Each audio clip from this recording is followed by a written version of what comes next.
Number 3. My dad has been an MTA transit subway station manager for 35 years.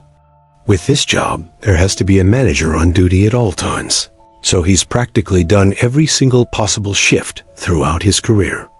That means he's done his fair share of night shifts. Most trains were completely empty throughout the night. He said it was the only nice part about doing the night shift. He has a series of funny and weird night shift stories to tell, but there's one downright horrifying one.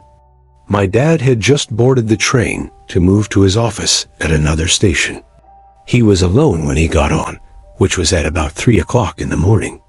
At the next station, someone boarded. My dad describes him as a white, tall, and skinny man wearing a heavy jacket and beanie. He shot my dad a quick glance before sitting in the furthest corner away from him. My dad said that he felt uncomfortable as the guy kept looking up at him every so often. When my dad's stop came, he got off, as well as the other man. He walked to his office door, unlocked it, and looked behind him. The man in the jacket was pacing around, only about 50 feet away. My dad stepped into his office, shut the door, locked it, and sat at his desk. 5 minutes later, someone started to try and turn the doorknob.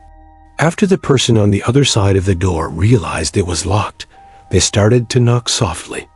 My dad called out, "Who is it?" And they responded, "I want to talk." He told whoever it was to go away. He says he knew trouble when he saw it. He had a good feeling it was the guy from the train, as this station, at a time like this, was apparently always completely empty. My dad told the guy to go away. He continued to knock for a good 5 minutes. My dad finally pulled up the security camera screens and brought up the camera pointed to his office door. Sure enough, there was the guy from the train, wearing the jacket and beanie. Coincidentally, as soon as my dad brought up the camera, the man walked away.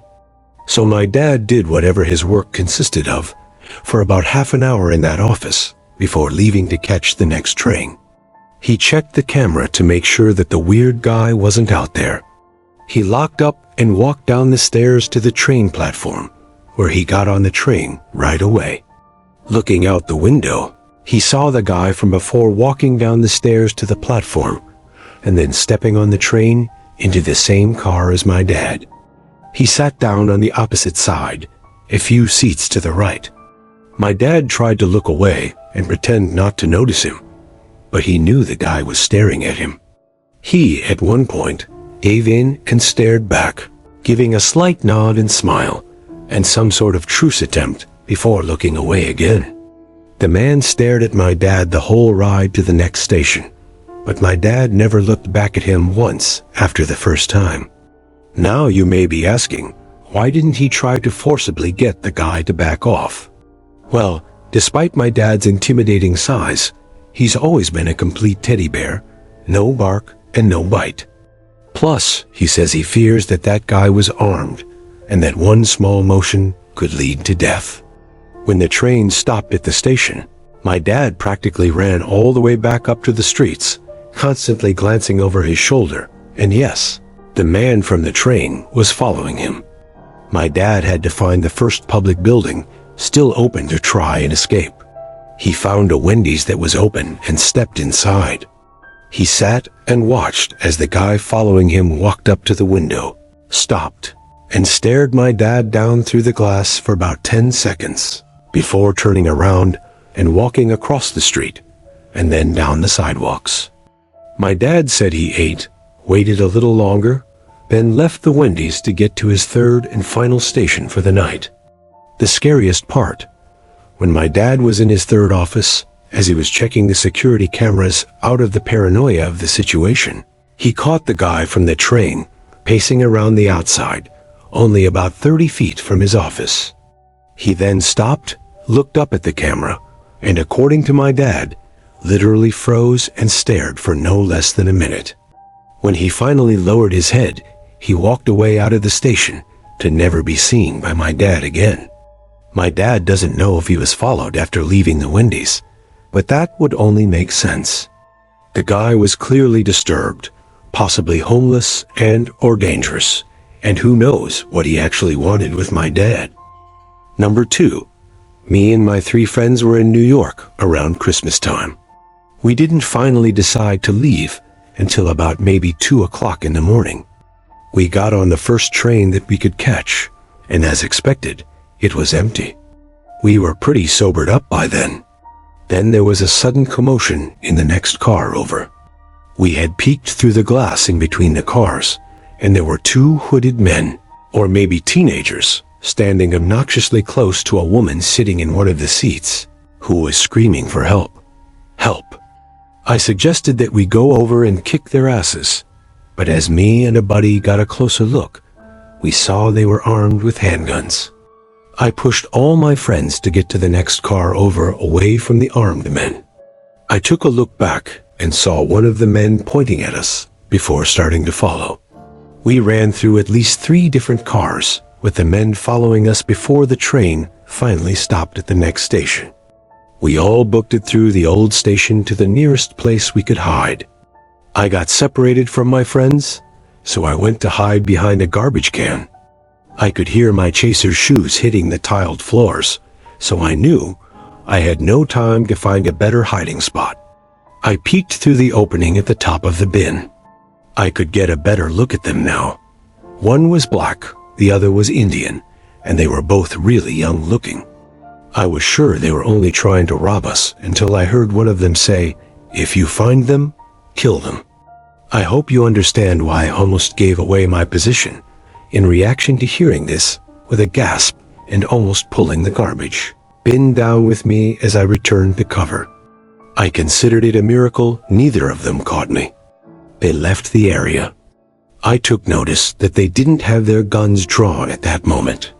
I ran in the opposite direction of the 2 and quickly caught my friends, who were waving me over from behind a large pole. I took cover with them behind another pole, not far from that one, and we waited for as long as we thought necessary.